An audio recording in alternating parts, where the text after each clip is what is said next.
کہ ہمارے نبی کے بعد تمام انبیاء سے افضل کون ہے؟ ہمارے نبی کے بعد افضل الکائنات کون ہے؟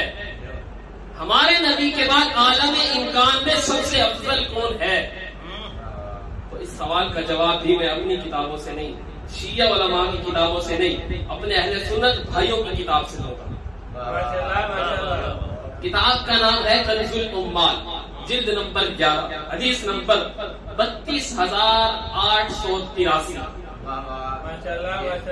یمن سے واپسی پر، جب رسول خدا یمن سے واپس آ رہے تھے، یمن سے واپسی پر کچھ لوگ رسول خدا کے حضور حاضر ہوئے اور آ کر علی مولا کی شکایت کرنے لگے، آ کر علی مولا کی شکایت کرنے لگے۔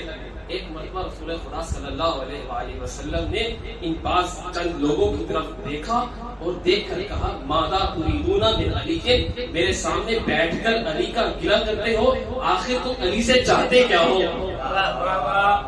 میرے سامنے بیٹھ کر علی کا گلہ کر کے آخر تم علی سے چاہتے کیا ہو؟ یاد رکھنا ان علی منی وانا منہ، یاد رکھنا علی مجھ سے ہے اور میں علی سے ہوں۔ کیا فرمایا رسول خدا نے؟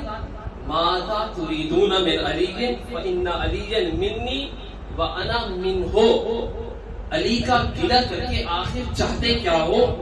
یاد رکھنا علی مجھ سے ہے اور میں علی سے ہوں۔ گویا کہ رسول خدا کہنا یہ چاہتے تھے کہ یاد رکھنا علی کی شکایت علی کی شکایت نہیں، مجھ محمد مصطفیٰ کی شکایت ہے۔ بس اتنا ہی نہیں، آگے فرمایا وَهُوَ وَلِيُّ كُلِّ مُؤْمِنٍ بَعْدِي، یاد رکھنا میرے بعد جو بھی مومن آئے گا، علی کل بھی اس کا مولا تھا، آج بھی اس کا مولا ہے۔ اس نے روایت سنائی تھی نا وہ